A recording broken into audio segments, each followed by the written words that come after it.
From cold-blooded strategists to unpredictable maniacs, the stories you're about to see unravel the darkest corners of Asia's most twisted criminal minds. Witness the journeys that led them down the path of infamy, the ingenious methods behind their madness, and the relentless pursuit of justice. Brace yourself for a chilling exploration of Asia's most notorious killers. This is Asian Crime Chronicles. When we hear the word psychopath, the names of famous serial killers and mass murderers appear in our minds. Somebody who revels in the pain and misery of others, unable to empathize with the pain and suffering they're inflicting. I'm sure we can all come up with an example. However, today I would like to share the story of one psychopathic serial killer that lurks in the depths of my mind. Futoshi Matsunaga, otherwise known as Japan's mind control killer. Ever since he was a child, he had stood out from his peers. Good-looking, smart, and extremely charismatic. Born on April 28, 1961, in a relatively wealthy family, his mother and grandmother adored Futoshi. Aside from his charming personality, he was a good student as well, gathering top scores in all his classes, leading a student organization, and being class president. But there was another side to Futoshi. While he was getting good grades, he was often caught lying and misrepresenting facts. This caused his teachers to lose trust in him. Eventually, he was transferred to another school after being caught in a relationship with one of the girls attending. Futoshi graduated high school and got married to X at the age of 19 and had a son. He had inherited his father's shop and turned it into a futon business.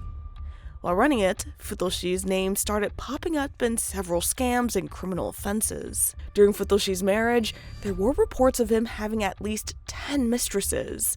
One of them was Junko Ogata, whom he had gone to school with. Junko Ogata was born on February 25, 1962, and was a classmate to Futoshi.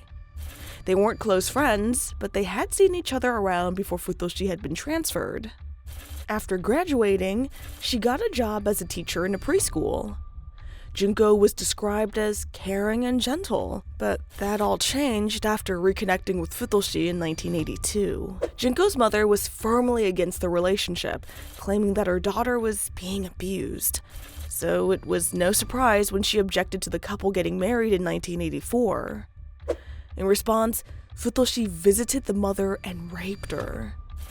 When he returned to Junko, he convinced her to run away with him. Futoshi explained how Junko's family hated her because of a suicide attempt in 1985, and that it would be best for their relationship if they moved away.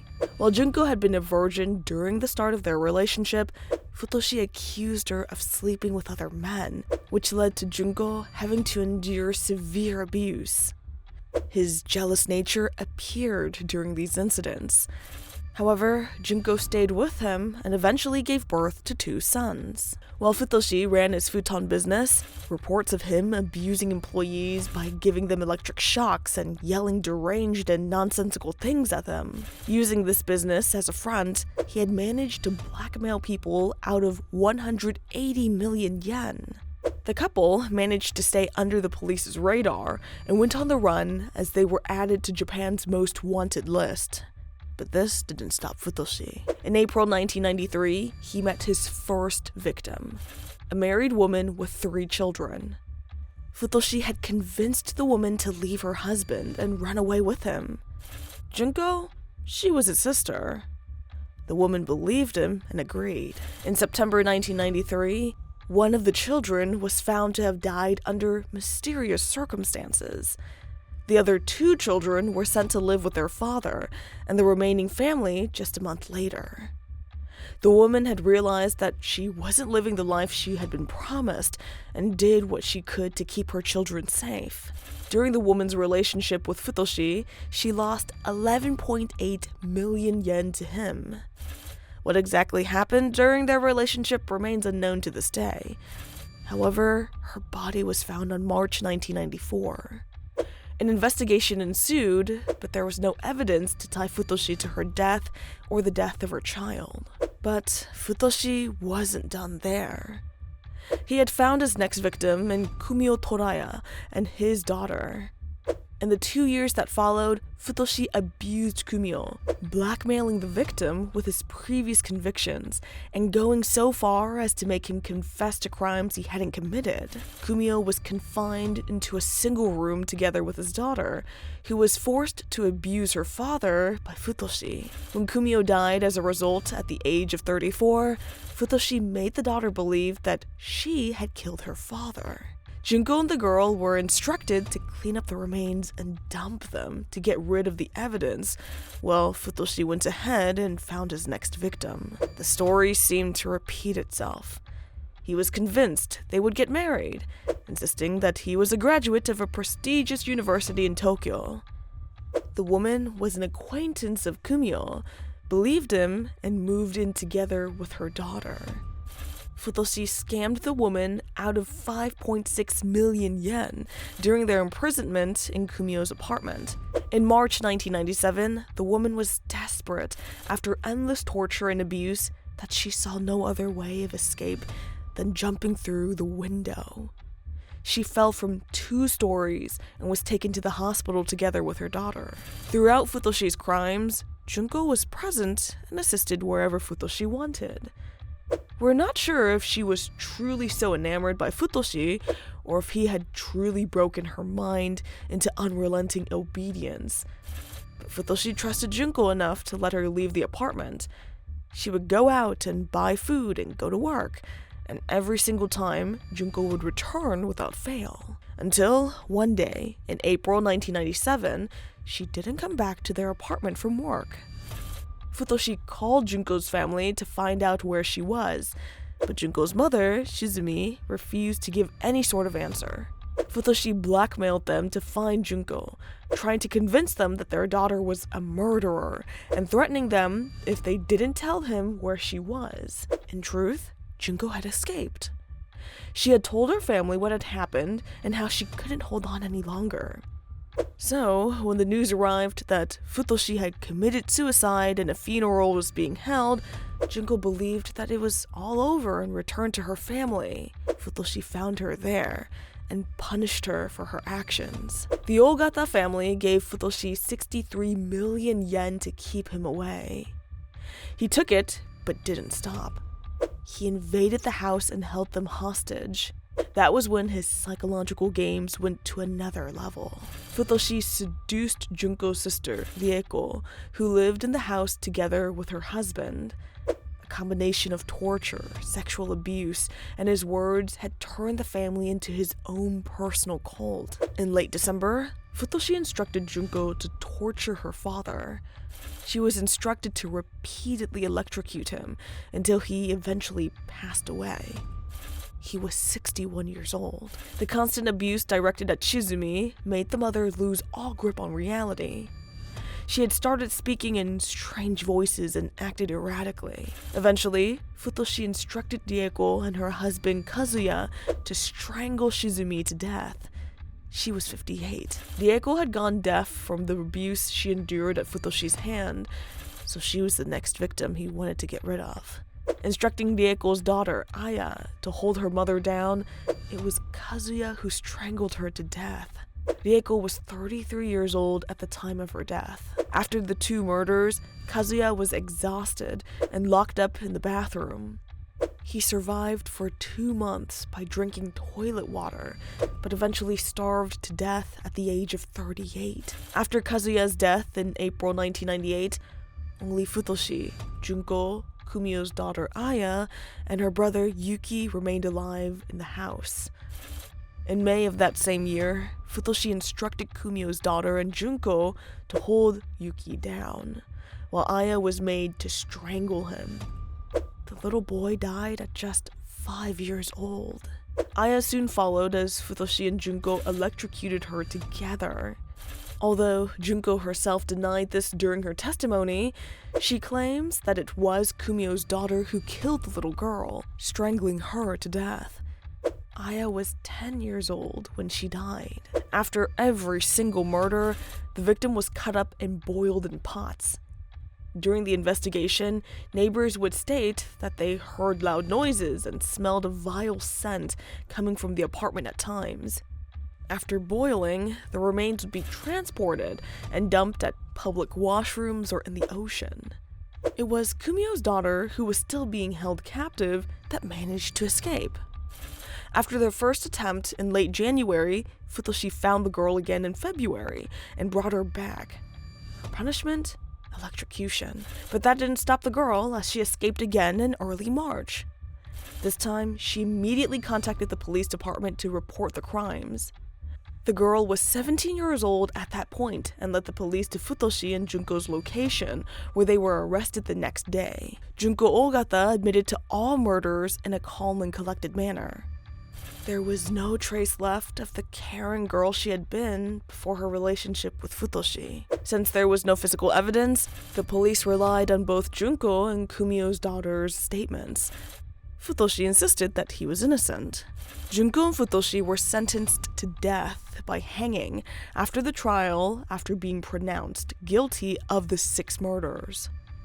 During this trial, however, the death of Junko's father wasn't considered murder. They had stated that the man had been tortured with electroshocks and died as a result of his injuries. An appeal was made against this decision. On April 26, 2007, the case went to trial again in high court. This time, Junko's death sentence was reduced to life in prison. Their reason? Junko was forced to commit the murders under the threat that Futoshi would assault her if she didn't comply with his wishes. As for Futoshi Matsunaga, his death sentence remained the same. Kumio's daughter was never tried for the crimes, despite partaking in them. She had still been a child, and was also one of Futoshi's victims, blackmailed into committing atrocious acts. According to various reports, we believe that the girl has moved on with her life. She underwent intense psychological treatment to work through the traumatic experiences. But she is reportedly becoming a positive and bubbly young woman, trying to enjoy the rest of her life. To this day, both Junko and Futoshi remain in prison. Their families have declined to release any comments in regards to the crimes. It is a shadow that will forever remain, and it just goes to show that true psychopaths are those whom we would never suspect upon meeting. This is the story of the bizarre murder of an elderly couple by their son, Junji Matsumoto. Tired of caring for his parents, he allegedly killed and hid them in their fridge. Junji Matsumoto lived in Fukuoka, Japan. In his late 50s, he was unemployed, caring for his parents, and in June 2021, decided to murder his elderly parents. How did he kill them? Why did he decide he had had enough of caring for them? How was he caught, and what happened to him? According to Japanese news, Shinji's parents, 88-year-old father Hirokazu Matsumoto, and his mother, 87-year-old Makie Matsumoto, lived in Fukuoka in the southern part of Japan. The couple had 2 children, of which Junji was the second son. Hirokazu had been a worker in the construction industry before retiring, and Makie ran a liquor shop out of their 2-story house in Japan. Alongside Makie, both her sons helped out at the liquor store. The eldest son was set to take over the shop when the couple retired. However, Japanese media sites reported that due to illness, the older brother was hospitalized 10 years ago. Unable to run the shop, Makie closed it. Whether the shop was closed because the couple decided to retire, Junji not being able to take over the shop, the closing of businesses and restaurants in the area that made it impossible to continue, or some other reason is not known. Possibly a combination of those reasons, as well as the fact that Makie suffered a heart attack and was forced to use a wheelchair, might have aided in the closure of the shop. After her heart attack, Hirokazu was taking care of the household duties at Makie. Unfortunately, on June 13, 2021, Hirokazu had an accident with his bicycle and was also laid up in a wheelchair. This meant that Junji now had the sole burden of taking care of both his sick and elderly parents. With both parents now needing full-time care from Junji, this might have been the reason that eventually pushed him over the edge. Junji Matsumoto, born in 1962 and currently 59 years old, has lived his whole life in Fukuoka at his parents' home. According to interviews with people who knew Junji, he seemed to be a quiet and introverted child who didn't speak much. Even when called upon in the classroom, he would either not respond or say he was feeling unwell. An elementary classmate told a story about students being asked what they wanted to be when they grew up. When it came to his turn to answer, he didn't speak. Later on, I asked him what he wanted to be, and he told me he wanted to be a scientist. He was good at science and math. After graduating from high school, he got a job but quickly quit because he couldn't adjust to the workplace and never went back to work again. It is reported that he was unemployed for the last 40 years, though he had been helping at his mother's liquor shop before it closed, and he was also caring for his parents. A few days before the incident, an acquaintance saw Junji riding his bicycle and greeted him. But Junji ignored him and rode away. Not much is known about Junji except that he lived at home and had no savings. He used money from the pensions and savings of his parents to survive and lived an isolated life at home with them. On June 20th, 2021, Junji was at home, as usual, watching his favorite anime on TV. Since Junji's father's bike accident on the 13th, Junji had been responsible for care duties for both his parents, including meals, cleaning, bathing, and taking them to the bathroom. Witnesses saw him shopping with his mother in the afternoon on the 20th. On this day, Hirokazu kept asking Junji to take him to the bathroom and was angered when his son wouldn't tend to him. According to a local news outlet, Junji said that, "During a good scene in an anime, my father repeatedly called for me to take care of him.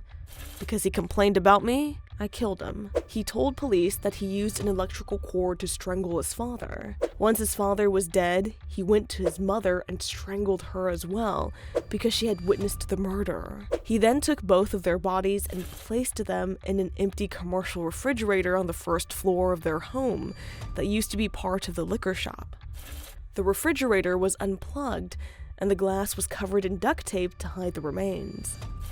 The bodies were stacked on top of each other and were in decay when the police finally found them. The day after killing his parents, on the 21st of June, Junji called the rehab hospital where his mother had an appointment and canceled it, saying she had been hospitalized. Then, on the 23rd of June, he contacted the city welfare office, who was planning to visit that day, and postponed the visit for a day. He was also seen by neighbors riding his bike alone. According to police investigations, Junji stole his parents' bank cards and withdrew thousands of yen from their accounts, and then traveled to Hakata Station, boarding a train that went all the way north to Yamaguchi Prefecture. Moving from prefecture to prefecture, Junji stopped in Akita, Iwate, Kanagawa, all the way to Kyoto. Police were able to track his movements and caught up with him on July 4th in the parking lot of the hotel where he was staying in Kyoto. While on the run, relatives couldn't get in touch with him or his parents, so they had called the police to do a wellness check on June 28th. On this day, police entered the home and noticed a strange odor coming from a commercial fridge that was taped up. Opening the unplugged fridge, they were shocked to find the decaying bodies of Junji's parents. They also couldn't find Junji, so he quickly became a person of interest, and the police started searching for him. FNN News stated that once police found Junji, he quickly admitted to placing his dead parents in the fridge and said, "I wanted to escape from reality," explaining why he kept moving around the country. At first, police arrested Junji on suspicion of abandoning a corpse. He told police, "There is no doubt that I hid my parents' bodies in the refrigerator I used to use." But while in custody, he quickly confessed to killing his father, admitting he strangled him with an electrical cord. He was rearrested for the murder of his father.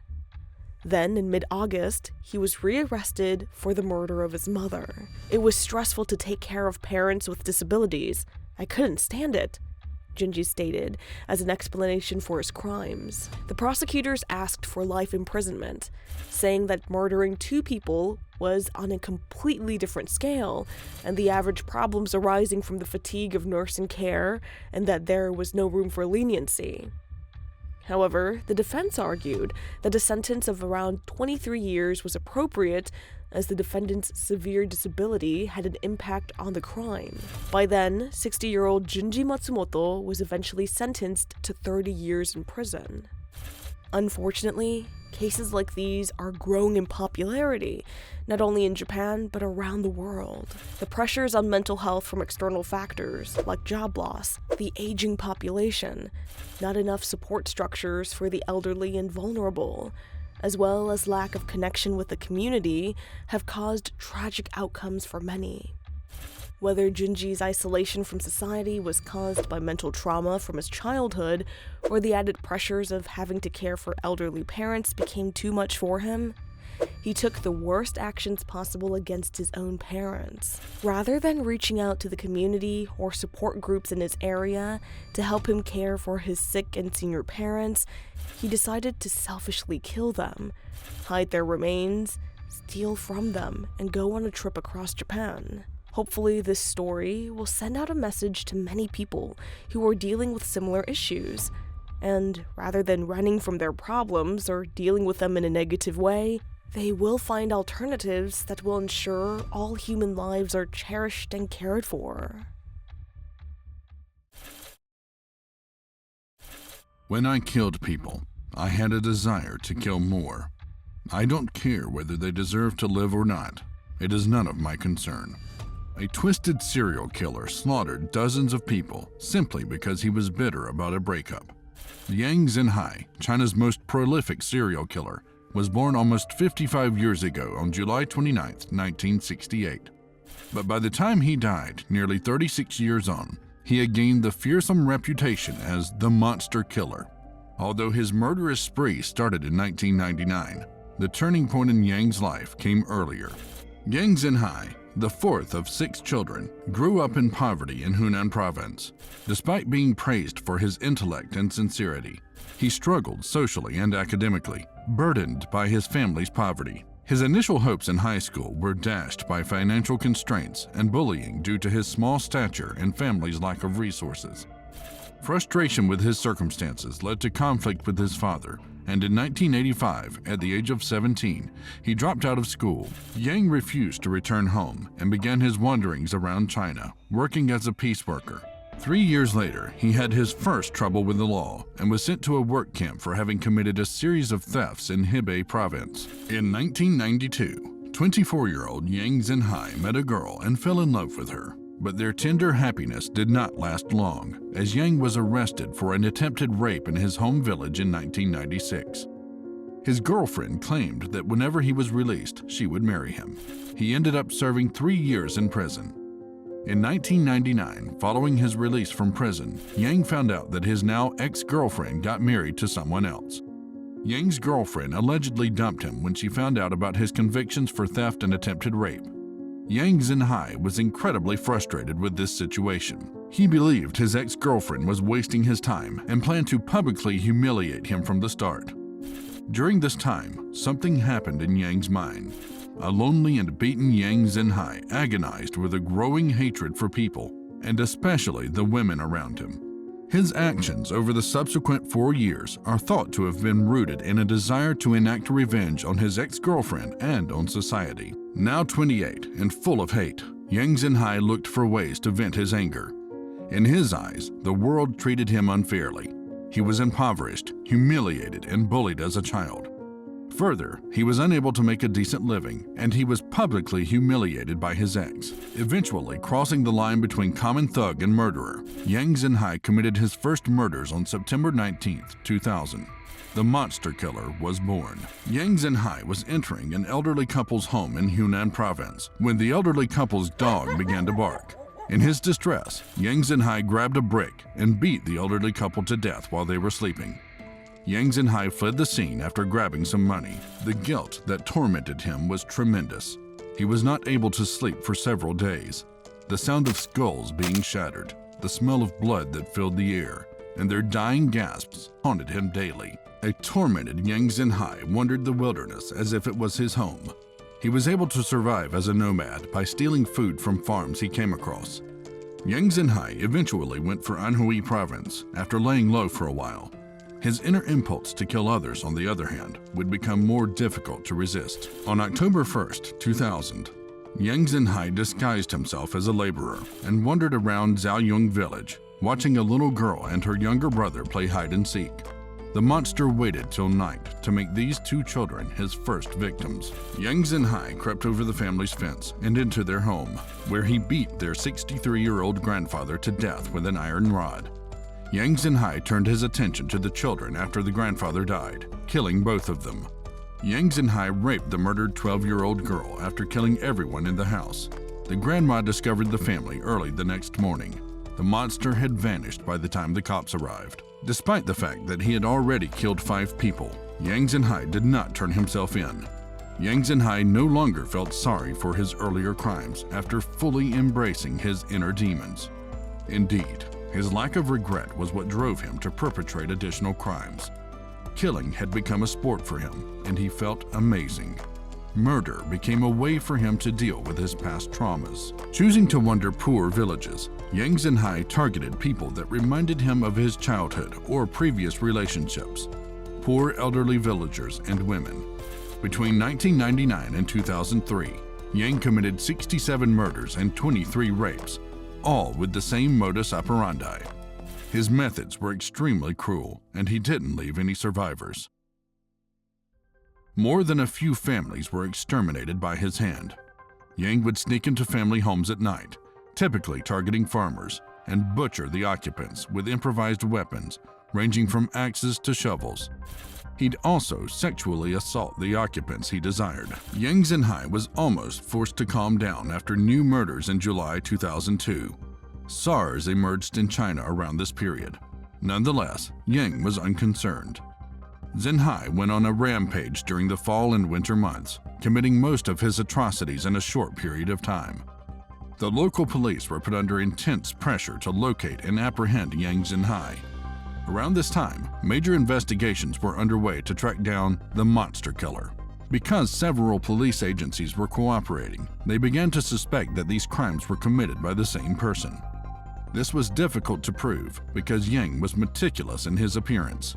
There was seldom any evidence left behind that would incriminate him outright. By the time of his arrest in November 2003, he was wanted in relation to homicides by authorities in 4 Chinese provinces. That said, he was essentially caught by accident. On November 2nd, the team investigating the monster killer received a tip. A guest in a hotel in Changzhou City was acting strangely. They walked aimlessly around the primary school near the hotel, and they didn't have an ID card to identify themselves. Police Director Liu Jian and 2 policemen pursued the suspect after determining that this was cause for investigation. It didn't take long for the suspect to notice the officers who were closely following him. Yang Xinhai was caught while fleeing Liu Jian and his men. Further investigation found that he was also carrying a folding knife. With each passing moment, Yang Xinhai became increasingly more suspicious to the officers. Eventually, the officers noticed Yang Xinhai spoke with a Hunan accent, an accent that the monster killer would share.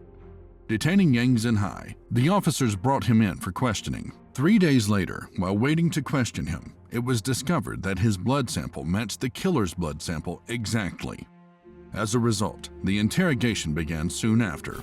After only 3 hours of interrogation, Yang Xinhai could not answer questions coherently and stared at the ceilings for long periods of time with tears filling his eyes. Yet, after several rounds of interrogation, Yang Xinhai finally admitted to the charges he was accused of. He smiled as he retold his murder and raping sprees. Yang Xinhai admitted that killing was just exciting. 3 months later, on February 1st, 2004, the Intermediate People's Court sentenced Yang Xinhai to death. With these heavy charges over his head, he rejected his right to appeal. 13 days later, on February 14th, he was taken to Luhai, Hunan, where he was executed by way of firing squad. After nearly 3 years of murdering people, the wandering monster killer was dead. According to some reports, Yang was driven to kill to take revenge against society, guilty of having negatively influenced his relationship with the girlfriend. Later, other newspapers declared that his actions were dictated by more macabre motives. Yang took a morbid pleasure in stealing, killing, and raping. Through this, Yang Xinhai is the most prolific known Chinese serial killer since the country's founding. Killing 67 people, he has forever left his mark in a grievous way. Although Yang has never really expressed the motivations that drove him to kill, there is an emblematic statement of his that helps us to understand the reason for his extreme and heinous acts. When I kill, I feel the desire to kill again. This drives me to kill. I don't care if my victims deserve to die or not. I don't give a damn. I have no desire to be part of society. Society is not my problem.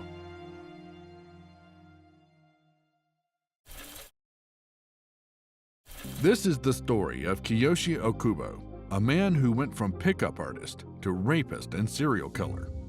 From a young age, he always blamed others for his lack of success. Whether it was school, work, or life, Okubo always raged against society, the police, and those in power by preying on the weak and vulnerable. He especially liked young, beautiful, and vulnerable women, not because he actually loved them, but because he wanted something to take his anger and frustration out on.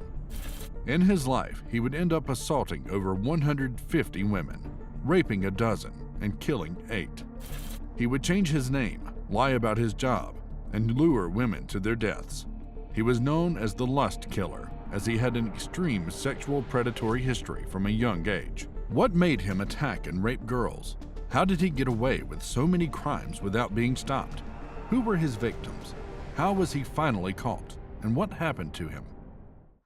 Kiyoshi Okubo was born in the Gunma Prefecture of Japan on March 17, 1935. Born into a family of 8 children, he was a child of a Japanese father and half-Japanese, half-Russian mother. Okubo's father was known to have mistresses and would sometimes partake in sexual intercourse in front of his children. With a sexualized father, Okubo would often act out in school. In 6th grade, he took a 4-year-old girl to a wheat field and stuffed stones into her genitals. After the girl's parents found out, he denied he did it. Okubo's parents defended him and refused to apologize, saying it was just a game of doctors. In junior high school, Okubo seemed to be even more disruptive, unstable, and erratic. His parents tried to send him to another high school, but he was kicked out after 6 months because of his absences and the tuition not being paid. Giving up on schooling, Okubo decided to work at an electronics shop in Tokyo, but was fired when he was caught peeping at naked women in the public bathroom. Having failed various times at school, work, and business, and being rescued by his father many times, Okubo decided he would get by on an allowance provided by his parents. Instead of working, he decided to pretend to be a university student and pick up girls on the street. That is when Okubo's reign of terror started. At age 20 in July 1955, he called out to a 17-year-old girl and started a conversation. He was witty, charming, and was able to take the girl to a park bench where he overpowered her and sexually assaulted her. He was arrested for the rape and was given a suspended sentence and 3 years probation because it was his first offense. Despite his run-in with the law, he continued to approach women. In December of the same year, he saw another 17-year-old girl and offered to give her a ride on his motorcycle. When she agreed, he drove to a forested area and tried to sexually assault her. Luckily, she was able to get away. He was arrested and this time sent to prison for 3 to 5 years. Since Okubo had been a model prisoner and seemed to have been rehabilitated, he was released 6 months early for good behavior. Unfortunately, his good behavior did not last once out of prison. Just months after being released, in April of 1960, Okubo pretended to be an activist who was protesting anti-war efforts and was able to convince a 20-year-old college student to come to his home. Once there, he pinned her down and attempted to rape her, but his parents intervened and she escaped. His father paid her off, and she agreed to not press charges. In 1961, Okubo began dating a girl named Hiroko under a false identity. They married in 1962, had 2 children, and by then Okubo ran a milk shop. However, his attempt to blackmail a delivery boy for stealing milk bottles led to his arrest for attempted extortion in 1965. While in prison for the second time in his life, his wife discovered his criminal past, including rape and sexual assault. After being released, his business closed and Okubo reverted to his old ways. With the help of his father, Okubo was able to buy a car, nice clothes, and a new disguise. He decided to pretend to be a writer. In 1966, aged 31, he offered to drive a 16-year-old girl home. Once in the car, he drove to an embankment where he parked and sexually assaulted the girl. Then, just months later, he met a 20-year-old girl and drove her to a riverbank where he also raped her. She knew him, so when he let her go, she reported him to the police, and he was arrested. This time, he was sent to prison for 4 years and 6 months. Released early for good behavior in March of 1971, 36-year-old Okubo found his wife had left him and cut contact on his own brother's advice. Angered by his family's betrayal, he used money from his father to buy a Mazda, claiming it was for a furniture upholstery business. Instead, he acquired items to impersonate a painter, artist, or teacher. His resentment towards his family, police, society, and women intensified, escalating his crimes from sexual assault to murder. Less than a month after he was released, Okubo went on a murder spree in which he would kill at least 8 women in less than 2 months. The story of these heinous acts often began with seemingly innocent encounters. Okubo typically approached young women under false pretenses, often presenting himself as a teacher, artist, or other professional. He used this deception to gain their trust and initiate contact. He would meet women for drinks, share meals, or invite them to hotels, all the while spinning tales about his fictitious life. These meetings, under the guise of casual dates, were the first steps in a dance of deception. However, the mask would eventually slip. A moment of discovery would shatter the illusion. A request to see his driver's license, a mention of a family member in law enforcement. The victims, realizing the lie, would confront Okubo or threaten to expose him. For Okubo, this was the point of no return. Okubo's reaction to these revelations was immediate and brutal. The man who had been charming and persuasive transformed into a violent predator. Assaults, often sexual in nature, marked the terrifying turn of events. The final act of this macabre play was always murder, typically through strangulation, a chilling signature of Okubo's growing brutality. The disposal of the bodies was methodical and cold. Remote locations became the final resting places of his victims. Construction sites, riversides, shallow graves hastily dug in the dead of night. Each site was a testament to Okubo's meticulous planning and utter disregard for human life. As his crimes escalated, a pattern emerged. His method became more defined, his choices of locations for his heinous acts more specific. The psychological underpinnings of his crimes were complex, a mix of predatory behavior and a violent backlash against any threat of exposure. The mere mention of a connection to the police or the legal system by his victims seemed to ignite a particularly intense fury in Okubo. Despite this series of murders within a month, police struggled to link the crimes to Kiyoshi Okubo, even with reports of a cream-colored Mazda picking up women. It was on May 10, 1971, when a brother of one of the victims, refusing to wait for police inaction after her disappearance, initiated his own investigation. He learned from her friends about her meeting with a supposed painter. Finding her abandoned bike, he witnessed a man wiping it for fingerprints. After a brief encounter, he obtained the car's license plate and alerted the police, who traced it to Okubo. Despite visiting Okubo's home and ex-wife, they found no leads. On May 12th, a search party formed by the victim's friends and colleagues eventually located Okubo on May 13th. When apprehended by police, he was with another girl, casually telling her to take a taxi home.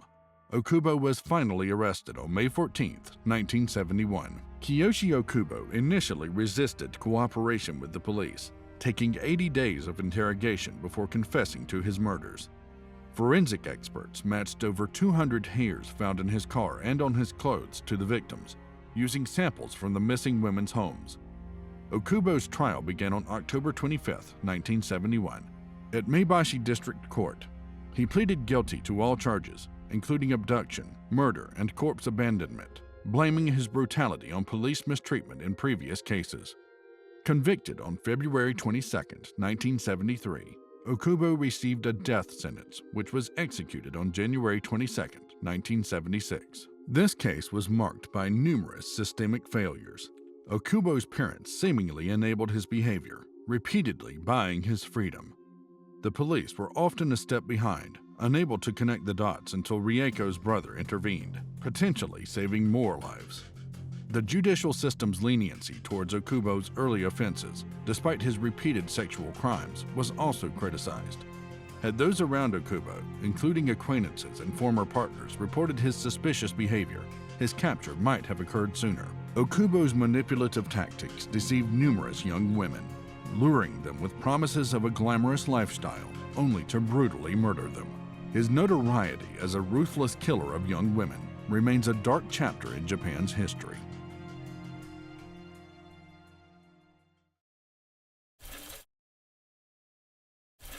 When people hear the term serial killer, they don't often think of Japan. Japan is mostly known around the world as the place that houses delicious food, beautiful landscapes, and traditional culture. But there is also a dark side to Japan. Japan has been the home of some bizarre and brutal crimes, including bloody massacres, large-scale poison attacks, and of course, violent serial murders. A lot of these tragedies aren't as widely reported in the Western world as they are in Asia. So here is the story of 11 Japanese serial killers and where they are today. Number 1. Tsutomu Miyazaki. Tsutomu Miyazaki might be the most infamous serial killer in Japanese history, and for good reason. His crimes are the stuff of nightmares, and he single-handedly changed perceptions of otaku culture for the worse. Known as the little girl murderer, as a youngster, he was born with a severe wrist deformity which affected his confidence and his ability to make friends. Although he was born to a wealthy family, his parents were emotionally distant. He grew up as a recluse and suffered various mental health problems. In 1988, he made his first foray into murder. His first victim was a 4-year-old girl who he lured into his car as they drove away into a secluded area. He strangled her and dumped the body. Only a few weeks later, fueled by the desire to feel the same thrill, Miyazaki kidnapped and murdered another little girl with the same modus operandi. As his fantasies grew, his murders progressed in brutality. He killed twice more in the same manner, but with his final victim, he dismembered her in his home and ate parts of her torso. He also took pictures of his victims, defiled their dead bodies, and sent body parts and letters to the grieving families. Miyazaki was finally caught in 1989 when he was discovered naked in his car with his would-be 5th victim. He was sentenced to death and hanged in 2007. Number 2. Takahiro Shiraishi. The crimes of Takahiro Shiraishi have only recently come to light, and this man certainly belongs on the list of the most vicious serial killers in history. Takahiro Shiraishi used modern technology and social media to target his victims. Known as the Twitter killer, Takahiro used Twitter to lure vulnerable and depressed girls to him. Despite having a normal childhood, he distanced himself from his family and began working in the sex industry, luring women into prostitution in Tokyo's red light district. This experience taught him how to manipulate women and gain their confidence, a tactic he later used in his murders. Originally using the site to recruit girls into prostitution, after being caught and arrested, he decided to use the app to instead recruit girls who were sad, depressed, and suicidal. In 2017, Shiraishi used Twitter to find women with suicidal tendencies. Claiming to be a fellow person having suicidal thoughts, he would offer girls advice on how to best kill themselves and offered suicide pacts where they could come to his home and commit the act together. But after they arrived, Shiraishi strangled them, then dismembered their bodies. A family member of one of the victims followed her online trail, leading him to Shiraishi, who went by the moniker Hanging Pro. Killing girls from age 15 to women up to 26 years old, he took their money, killed them, dismembered their bodies, and tried to dispose of them. When the police arrived at his door, he welcomed them in and showed them the boxes of bones, skulls, and even decomposing body parts covered in kitty litter to help diffuse the smell. The police discovered the mutilated bodies of 8 different women and 1 man. Shiraishi's death sentence was finalized in January 2021, and he is currently awaiting execution. Number 3. Yukio Yamaji. Yukio Yamaji had a difficult upbringing, being raised in poverty by his mother after his father died when he was 11 years old. Struggling financially, Yukio also struggled in school and was often quiet with odd bursts of violence or fits of rage. He dropped out after junior high school and started working. He also started seeing a woman much older than him. When his mother didn't approve of the relationship, he beat her with a bat and killed her. With her bloody corpse still on the floor, he invited the girl he was seeing for dinner. Shocked and petrified, she fled and called the police. Due to his age and difficult family situation, he was sent to juvenile detention. He stated that his motivation for murder was his mother's debt and that she'd interfered in his relationships. Obviously suffering from mental illness, he was sent to a mental hospital but was released after 3 years as he was believed to be reformed. Unfortunately, at age 19, with no parents, out on his own, he resorted to working odd jobs, stealing from Japanese slot machine centers and searching for the woman he had been dating before he killed his mother. Unable to find her, he found 2 sisters who lived in the same building block as him. He would later tell police that one of the sisters reminded him of the girl he used to date. Stalking the sisters, finding out which unit they lived in and their schedule, he waited for one and ambushed her. He raped and killed her, and then her sister as well.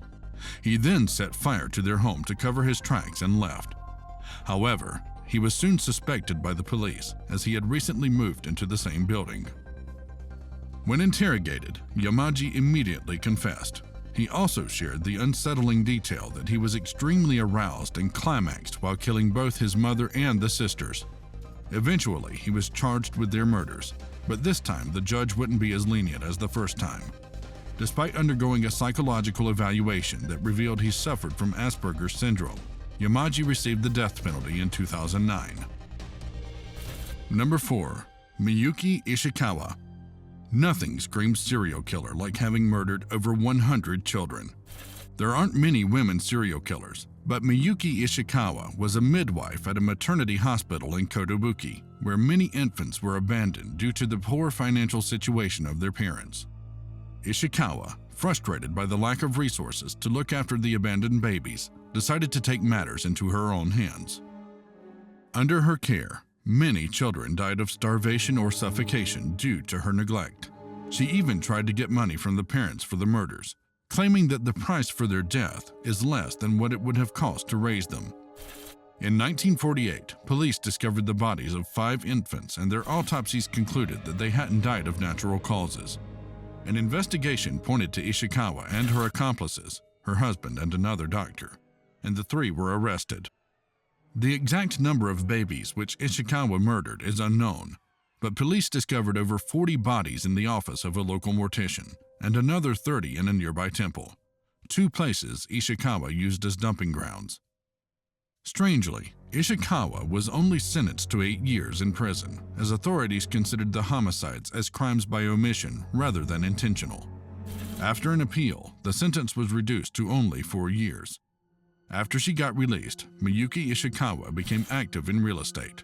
On May 30th, 1987, she died at the age of 90. Number 5. Futoshi Matsunaga.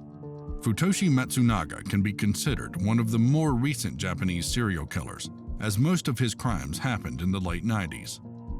The exact number of his victims is unknown, as no remains were ever found. However, Matsunaga is infamous for being a particularly disturbed killer, as he would kidnap multiple victims at a time and force them to torture each other.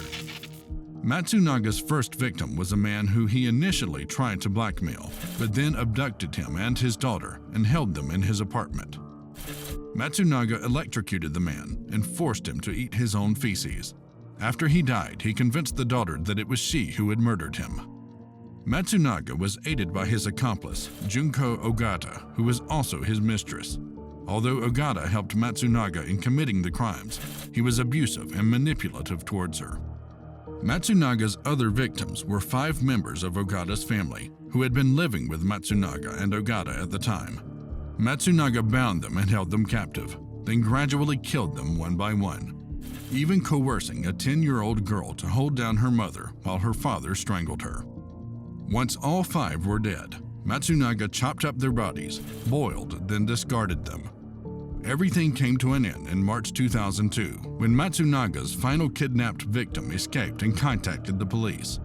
They arrested the pair, and although Matsunaga claimed he was innocent, Junko confessed to everything. This led to a conviction for both of them, a life sentence for Ogata and a death sentence for Matsunaga. Ogata is currently still serving her sentence while Matsunaga awaits his execution. Number 6. Seisaku Nakamura. Seisaku Nakamura, known as the Hamamatsu Death Killer, was one of Japan's youngest serial murderers and was responsible for the stabbings of 9 people. Born in 1924, Nakamura was born deaf, but he was a highly intelligent child. Although from a young age he displayed psychopathic tendencies, such as a lack of compassion or empathy. This behavior, along with the cold treatment he received from his family, contributed to him turning violent and committing murders at a very early age. His first victims were 2 women who Nakamura tried to rape, but ended up killing as they resisted his advances. In 1941, at age 17, he recklessly assaulted 2 women in a geisha store, killing one of them.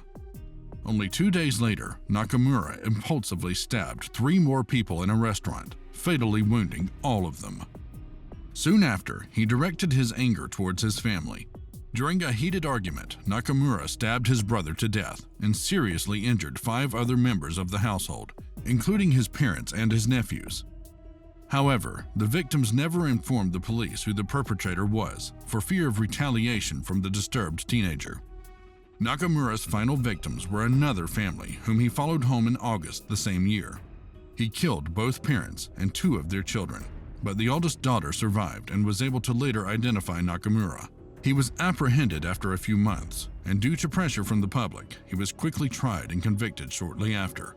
He was executed at age 19. Number 7. Kiyoshi Okubo.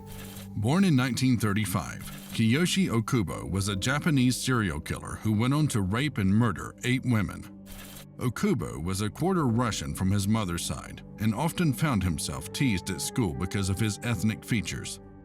Although he came from a large family with 8 children, Okubo was still showered with affection, especially by his mother, who had a hard time enforcing any discipline on him. Due to the lack of authority in his family, he began to rebel at school, disrespecting teachers but also his female colleagues. Okubo showed disturbing behavior from a young age, and when he was around 11 years old, he sexually assaulted a young girl by forcing stones up her genitals. A few years later, he attempted his first rape, but was caught and imprisoned for 4 years. In 1961, Okubo married a woman who was unaware of his criminal record and had 2 children with her, but he continued to be on the lookout for more rape victims. In 1971, he transitioned to murder and killed 8 women over a span of 2 months, all of whom were strangled. Only a few days after his murders finished, Okubo was caught and confessed everything. He tried to blame his acts on his treatment received while in prison from his previous crimes, claiming it made him want to rebel against authority. He was found guilty and sentenced to death by hanging in 1973. Number 8. Genzo Kurita. Genzo Kurita was one of Japan's first serial killers and was active after World War II when Japan was still recovering from the war and reforming. In a time of poverty, crime, and instability, Genzo was a bully who took advantage of the weak and preyed on the innocent. His murder spree lasted 4 years, from 1948 to 1952, during which he claimed the lives of 8 people. As a young adult, Kurita started to have problems with the law and was arrested a couple of times for burglary and assault. In 1948, Kurita committed his first murder, killing one of the girls he was dating at the time, as she continually pressured him to get married. Later, he went on and killed another one of his girlfriends. Kurita was not convicted for his first murders, so after a few years in 1951, he regained his confidence and killed again. This time, it was a young woman in Koyama who he murdered and raped right next to her sleeping baby, who he left unharmed. Shortly after, his deadly desires took over again, leading him to rape and kill a 29-year-old woman who he threw off a cliff. More brutally, Kurita also threw her 3 young children along with her. Fortunately, the eldest daughter survived the incident. Kurita's final murders were committed in January 1952 when he killed an elderly woman and her young niece. Once again, he raped her corpse, but this time he left fingerprints at the scene, which police quickly identified, and he was arrested only a few days later. Kurita received the death sentence, which he appealed, but due to his unstable mental condition, he retracted the appeal and he was executed in 1959. Number 9. Akira Nishiguchi. Akira Nishiguchi was born in Osaka in 1925 and began his criminal career as a fraudster before turning his hand to serial murder. Nishiguchi found himself on Japan's most wanted list after murdering 2 men that he first defrauded. While the police worked tirelessly to catch him, he went into hiding in a hotel in Hamamatsu for 5 days following his first killings. There, he killed the owner of the establishment along with her mother. After vacating the hotel, he went to murder an elderly gentleman working as a lawyer in Tokyo. The police's efforts to catch Nishiguchi paid off when an 11-year-old girl recognized him and informed the authorities. He was caught and sentenced to death by hanging. He died on the 11th of December 1970 at the age of 45. Number 10. Masumi Hayashi, the Curry Killer. Masumi Hayashi was a 37-year-old woman with 4 children who lived with her husband in a small town in Wakayama Prefecture, Japan. A former insurance agent, she had some run-ins with the law when she and her husband, who was an exterminator, were caught in some insurance fraud. She also wasn't very much liked in her neighborhood, as she was distant, had the biggest house, the most expensive car, and seemed to turn her nose up at her neighbors. In small towns where women in the neighborhood are tightly knit and take part in many community events, Masumi might have felt the outcast. Rather than try to be nice or altogether ignore the locals, instead, she decided to poison the inhabitants of the town during a festival. In 1998, she laced a pot of curry with arsenic, which was sold at the festival, and ended up poisoning 67 people. Of those, 2 adults and 2 children were killed. For this, Hayashi received the death penalty, which she has unsuccessfully appealed several times. Currently, therefore, she is still awaiting her execution. Number 11. Kayotaka Katsuta. Kayotaka Katsuta, a firefighter from Kyoto, was a serial killer who killed up to 22 people, though he was only charged with 8 murders throughout the 70s and 80s. Although he was the son of a farmer, in his youth he was always getting in trouble for various things, such as theft of handbags, stealing cars, and vandalizing public property. Despite his criminal history, he was able to get into the firefighter program and worked his way until he was quite high up in the ranks of the firefighting service in his town. But his new career was not enough to keep him busy, as he was living a luxurious life with jewelry, cars, and expensive housing, as well as a mistress on the side. To keep his wealth, he would target hostesses. Hostesses are young women who work at hostess clubs and serve drinks to rich businessmen. They drink and flirt and get paid lots of money to entertain men. Kayotaka would follow these women after they left work and sexually assault, rob, and kill them. He even attacked a police officer and stole his gun, which he would use to kill his future victims. It would be years before eventually the law caught up with him. Katsuta was executed at the Nagoya Detention House on November 30th, 2000.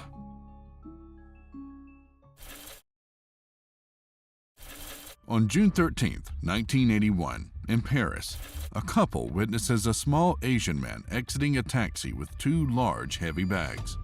The man attempts to hide the bags under bushes near a lake when he notices the couple watching. Curious, the couple moves closer to investigate the concealed bags. Once they open the first bag, they are in for a shock. Inside is the bloody, mutilated torso of a woman. This is the story of Issei Sagawa, the man who ate a woman and got away with it. From the outside looking in, Issei Sagawa appeared to be a man of opportunity and intellect. Born on April 26, 1949, in the affluent city of Kobe, Hyogo Prefecture, Japan, Sagawa was the offspring of considerable wealth and influence. His father, a prominent businessman, and his grandfather, an esteemed editor. However, Sagawa's premature birth and subsequent health complications seemed to cast a shadow over his life, one that darkened with each passing year. Despite overcoming his early health struggles, Sagawa developed into a man fixated on the grotesque. In the innocent setting of a classroom, while his peers were oblivious to his inner turmoil, young Sagawa was silently nurturing a cannibalistic desire that was sparked by the mere sight of a classmate's thigh. This fixation followed him into adulthood, transforming from a silent specter into a violent reality. The first time he attempted to bring his fantasy to life was when he was a 24-year-old student at Waco University in Tokyo. There was a blonde German woman who lived nearby, and Sagawa became obsessed with her, stalking her until he found out where she lived. Then, one night, he broke into her apartment with the plan of hitting her over the head to knock her out. He believed he could then eat some of her flesh without killing her. However, as he was breaking in, he awakened the woman, who immediately began screaming. The police came right away and arrested Sagawa for attempted rape. Sagawa did not tell them his real intentions. This incident, brushed under the rug with a monetary settlement by his father, was a prelude to the horror that would later unfold in Paris. Sagawa's relocation to France, under the guise of furthering his education, was a mere cover for his sinister aspirations. The Sorbonne became his hunting ground, where he preyed upon the unsuspecting female students. Surrounded by so many beautiful young women, his cannibalistic urges grew harder to resist. While in Paris, he says that he had tried to kill several prostitutes in order to eat them, but simply couldn't pull the trigger. Renee Hartevelt was a 25-year-old Dutch woman who met Issei during their studies in Paris. Seemingly developing some rapport with one another, Sagawa felt comfortable enough to invite her to dinner at his apartment to translate poetry for a school assignment, and Renee obliged. However, little did she know that Issei had different plans. As much as he wanted to consume Hartevelt, he says, he didn't want to have to kill her. She had actually been a good friend to him, perhaps the only friend he had ever had. But his compulsion was too strong to resist.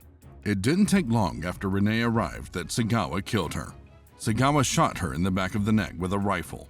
Because of the shock of the shot, he fainted, but once regaining consciousness, Sagawa resumed committing necrophilia with her corpse. He tried biting into her flesh, but could not. So he purchased a butcher knife to continue cutting her up, cooking parts of her body and eating them both raw and cooked. This must sound rich coming from me, but the moment the girl became a corpse, I realized that I had lost an important friend and even regretted killing her for a moment. What I truly wished was to eat her living flesh. Nobody believes me. 買ってきて、その中に入れるんですけど、そんなに簡単に入るもんじゃない。特に胴体っていうのはものすごく重いし、まず切るのも大変でした。 But my ultimate intention was to eat her, not necessarily kill her, Sagawa later said in an interview. After consuming various parts of her and taking photos of her corpse, Sagawa dismembered her body and placed them into 2 separate suitcases. This is when he left for the lake, where he was soon caught. The couple who had seen Sagawa called the police after opening the first suitcase, but Sagawa had vanished before police arrived. Police found out that one bag contained her torso and that Renee's head and limbs were in the other bag.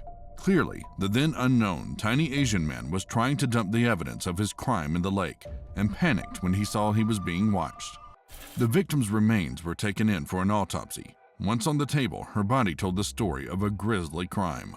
The woman had suffered a gunshot wound to her neck, which was the cause of her death. But that wasn't all. Her body was mutilated extensively, with large pieces of her legs, breasts, and buttocks cut away. An exam would reveal that someone had had sex with her corpse over the course of about 2 days. Police traced the taxi driver who had transported a man from a luxury apartment on Rue Erlanger in Paris's affluent Auteuil district. The driver recounted jokingly, questioning if the heavy bags he loaded contained a body, to which the man replied they were books. Investigation into the apartment's residence revealed a single Asian man fitting the witness description, 32-year-old Issei Sagawa, a Japanese literature student at the Sorbonne. Only 48 hours after his botched attempt to dump the body, Sagawa was arrested at his apartment. On his table, police found a partially eaten meal of vegetables and human flesh.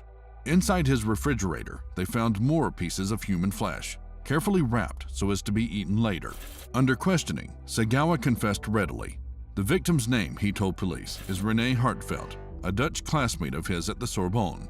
He had been attracted to her for some time, he told them, and he would get aroused just thinking about eating her flesh, especially her buttocks. He killed her, he confessed, solely in order to eat her. He told police that he had attempted to kill her a few times before, but had chickened out at the last minute. This time, he had steeled himself, vowing to follow through with his twisted plan. Knowing Hartvelt was fluent in German, he invited her over to his apartment by asking her to read a German poem about cannibalism so that he could record it for a class. Sagawa said that while she was reading the poem, with her back turned to him, he aimed his .22 rifle at her neck and pulled the trigger. There was no doubt that Sagawa was guilty of murdering Hartvelt. However, because the French would not try a person who is ruled insane, Sagawa was sent for a pre-trial psychiatric exam. His exam revealed a twisted pathology going back decades. Sagawa told the court psychiatrist that he first began to fantasize about cannibalizing women around the age of 11. When he was attracted to a woman, always tall, blonde white women, he would also get hungry for the taste of her flesh, particularly her thighs. He said this urge to eat the object of his desire was the ultimate expression of love, of wanting to consume them and make them a part of him. As time went on, the compulsion just seemed to grow within him. He explained that he never wanted to kill anyone, only to eat them. After their exams, the French court psychiatrist concluded that Sagawa was indeed insane, a sexual psychopath, and therefore unfit to stand trial. He was sent to an asylum for the criminally insane, where he was to be confined indefinitely. Sagawa did not take his sentence well. As a well-educated man from a wealthy family, he felt he did not belong with the other patients who were, as he put it, deranged, and would have preferred prison to the insane asylum. But he made good use of his time, writing and illustrating a semi-autobiographical book as a form of therapy. Thanks to the infamy he gained because of his gruesome crime, he was approached by an author from Japan named Inihiko Yamota. Yamota convinced Sagawa to let him publish a copy of Sagawa's own book. The book, which included graphic details of the murder and cannibalizing of Hartvelt, became a bestseller in Japan, and Sagawa's infamy transformed into fame. Then, in 1984, Sagawa's father came to his rescue and provided his son with an influential attorney to ensure his return to Japan, capitalizing on the French public's unhappiness with having to support a criminal like Sagawa. The attorney convinced the French government to deport him back to Japan. Sagawa arrived in a media frenzy. However, he could grant no interviews yet. He was immediately taken by ambulance to Matsuzawa Hospital. What the French government and the public at large didn't know was that Sagawa was only admitted to Matsuzawa Hospital voluntarily. The ambulance and appearance of being taken into custody was little more than a press stunt designed to cover for the fact that Sagawa was now a free man. Because he had been declared insane, the charges against him in France were sealed, so none of the paperwork could be released to Japanese authorities. Without the French case files, Japan had nothing to charge him with. After 15 months at Matsuzawa, Sagawa, a confessed murderer, cannibal, and necrophile, checked himself out and walked free. After his release, the Japanese media treated Sagawa as a kind of eccentric celebrity. He was interviewed on numerous TV shows and magazines, where he spoke calmly about his crimes, describing in detail how he killed and cannibalized Hartvelt. He has been a guest commentator on TV shows, has appeared on game shows and cooking shows, and even worked as a freelance food critic. He has also starred in several adult films where he bites his co-stars.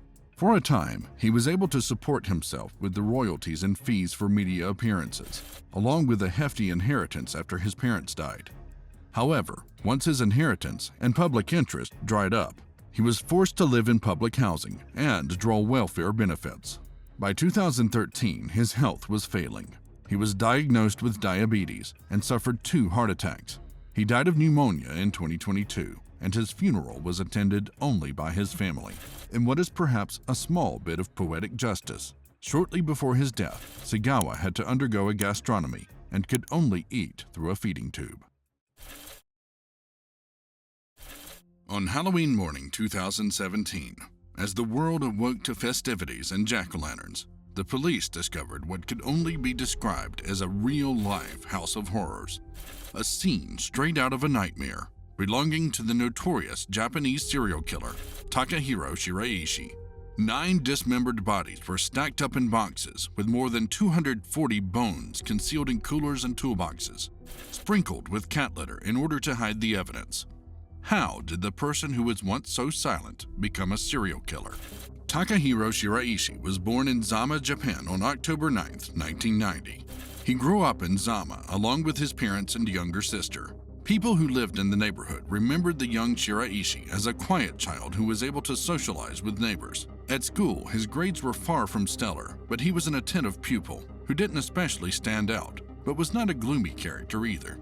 One person claiming to be a former schoolmate took to Twitter saying he was so normal, inconspicuous, and low profile that most classmates would not even recognize him when news of his alleged crimes broke. But the warning signs were perhaps already there, as one elementary school contemporary told the private Fuji TV network that Shiraishi and his friends enjoyed choking each other for fun. Although as lurid as that sounds, it wasn't until years later that things really started to go down. After graduating from high school in 2009, Shiraishi began to work as a scout for sex parlors in Kabukicho, Tokyo's biggest red light district, seeking to lure young women into working in the clubs there. His forceful recruitment practices earned him the title of a creepy person whose image spread virally on the internet, the post informing others that he was someone in the area to avoid. In February 2011, he was arrested and eventually handed a suspended jail sentence for recruiting a young woman for a sex shop in the full knowledge that she would be forced into prostitution. Craving love, but jobless and unwilling to put in the hard work, he cocooned himself in social media, where he got deeply involved in the dark side of it.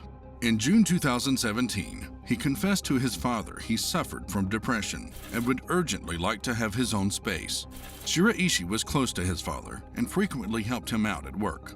Eventually, his father decided to help Shiraishi out and acted as guarantor. On August 22, 2017, Shiraishi moved into the 140 square feet apartment which Japanese media would later go on to describe as the House of Horrors. Shiraishi, by this time, had already created 2 accounts on Twitter with a small followers base. The 2 accounts were I Want to Die and Hangman. Under the first account, he projected himself as a disconsolate victim seeking a company for his misery. Under the second account, he projected himself as a person proficient at helping people die. I want to spread my knowledge in hanging. I really want to become the source of strength for everyone who is in pain. If you are at a dead end, please consult me, he tweeted. His plan worked, and he found a woman whom he convinced to start a relationship with him. But the veneer of a happy life soon faded, and jealousy reared its ugly head when she grew close to a male friend. He knocked her unconscious and, filled with uncontrollable lust, raped her. But it came to his mind that she would report the sexual assault if she went home alive, and he would then be thrown into jail. Ultimately, he decided it would be best if he killed her. Surprised he didn't get caught for his actions, he went on to search for new victims using the hashtag suicide recruitment on Twitter, preying on young girls who wanted to take their own lives. He told them via direct messaging on Twitter, "Let's die together." He said he gave them alcohol, tranquilizers, and sleeping pills to make them relax before assaulting them.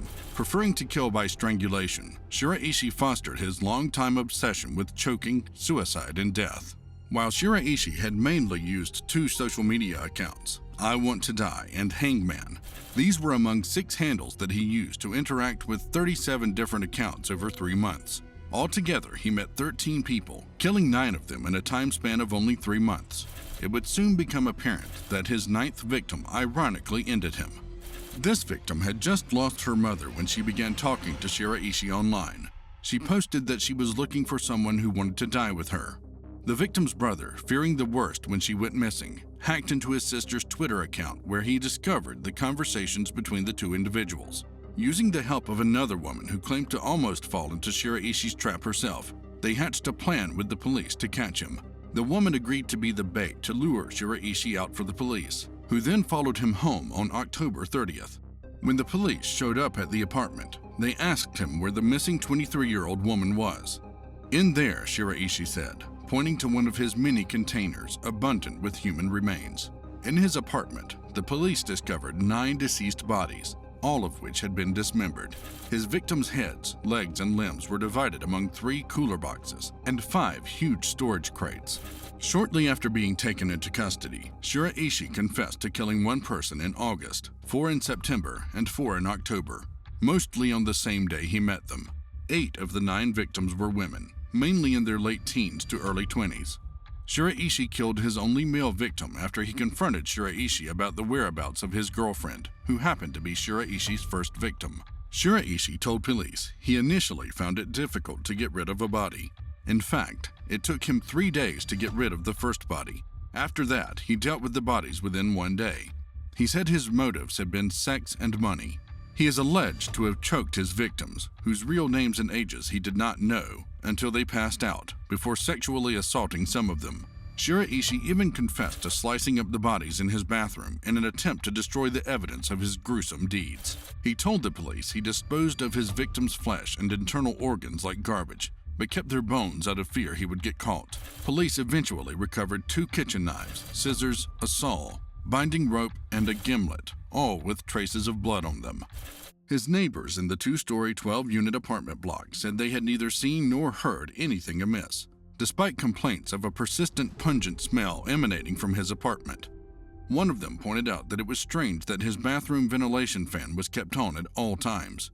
Shiraishi even brazenly used the neighborhood garbage collection point to dispose of the evidence. A neighbor has noted, in hindsight, his frequent trips to the chute. During his trial in 2020, Shiraishi's lawyers argued his charges should be changed to the lesser offense of homicide with consent. They said his victims apparently gave consent to be killed, according to the messages that were sent. Shiraishi denied this himself and confirmed that none of the victims eventually wanted to get killed, although he had promised them a guaranteed way to die or that he would join them in mutual suicide. Shiraishi bruised the back of their heads deliberately so they could not resist. Ultimately, it is apparent that Shiraishi never actually had suicidal thoughts of his own. He simply chose people he deemed easy to prey on financially and sexually. But when they wanted to talk about their feelings rather than die, Shiraishi ended their lives for them. When asked about what he did, Shiraishi said, "It was a very comfortable and pleasurable life. I failed because I was caught. I have no other feelings." On December 15th, 2020, Shiraishi was found guilty and sentenced to death. After the verdict, his defense team launched an appeal for the ruling, despite the murderer himself being against the idea. Eventually, Shiraishi's death sentence was executed in January 2021. In response to the crimes, Japan expanded its suicide support lines to help their struggling citizens, with the rates increasing exponentially due to the global pandemic. Japan is often portrayed as a pressure cooker, isolationist society with high suicide rates, and suicide remains the top cause of death for those aged 39 and below. Following the case, Twitter introduced warnings and links to support groups and charities anytime words related to suicide or self-harm are searched in Japan. With every shocking case like Shiraishi's comes calls for tighter regulations and more scrutiny over social media and the dark web, though there are limits to what can be done. They are devils who have no human heart, so I only want a death sentence. That's why I'll do whatever I can. This is what the mother of Rie Isogai said about the people that brutally murdered her daughter in 2004. Using the dark web, they planned their terrible crime. This is the story of the kidnapping, theft, and murder of Rie Isogai, who fought until the end and left her murderers with a surprise that they would never forget. In 2007, there was a private underground site on the dark web called Dark Employment Security Office. This was an underground bulletin board site that many people used to discuss, recruit, and plan for crimes. On August 17, 2007, from the intimidating depths of the dark web, an ominous message appeared. The message read, "I'm out of prison and living in my van. I'm looking for a partner in crime. Would anyone like to work with me?" It was Kenji Kawagishi, a 40-year-old unemployed man who posted this message. It was this message that led to the meeting up of 3 strangers to carry out a plan which ended in the death of Rie Isogai. Kenji Kawagishi, also known as Kenji, wasn't your usual upright citizen. He was bullied as a child and eventually turned into a criminal. After a few minor convictions, he eventually started using the dark web in August 1999 to buy, open, and sell bank accounts so they could be used for fraud. Even while this gave his family additional money, his spending habits quickly outpaced this additional revenue, and by 2002, tax evasion and unpaid mortgage payments had finally resulted in the seizure of his flat. After this, Kenji spent several years in and out of jail due to fraud convictions. He kept using the dark web in spite of these accusations. In 2007, he had recently been released from prison for yet another round of fraudulent conduct when he posted his statement on the dark web. Two men replied and were interested to meet up and try to rob people. Like Kenji, Tsukasa Kanda was 36 years old and had a difficult past.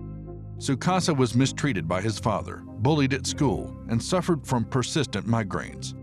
Because of this unstable and dangerous environment, he joined neighborhood gangs and committed small-time crimes. By the time Kenji posted the message to the dark web, Tsukasa's financial situation was miserable and he was in deep debt. Because he earned so little, he depended on the weekly allowance he received from his girlfriend, but he could no longer put up with this. He was desperately looking for a way out of it. That's why, after being found guilty of fraud in 1997, he started using the dark web. Yoshitomo Hori, a 32-year-old dart player, replied to the message as well. Like Tsukasa, Yoshitomo was in deep debt.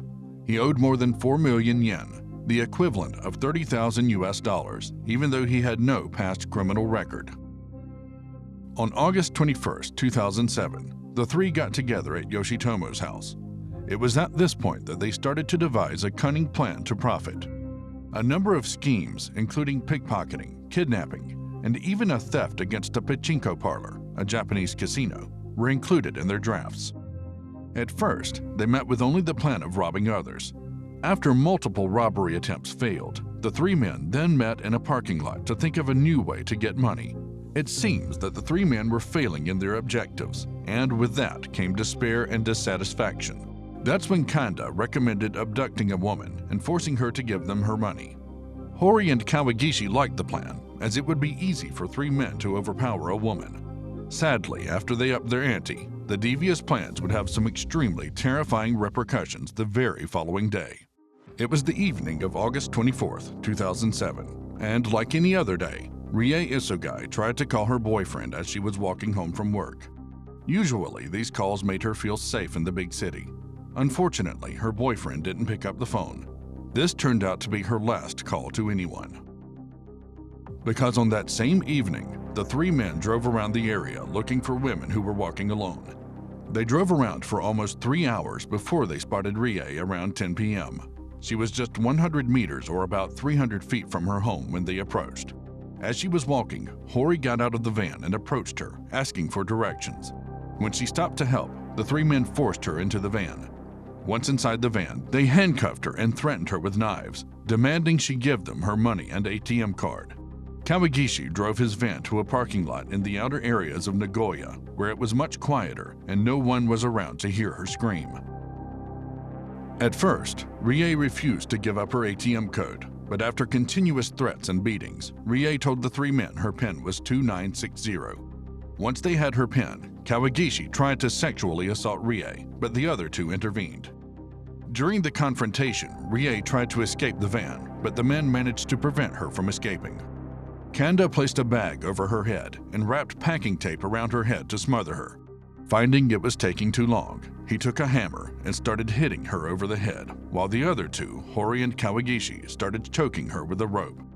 The blows from the hammer and the strangling with the rope ultimately proved fatal to Rie.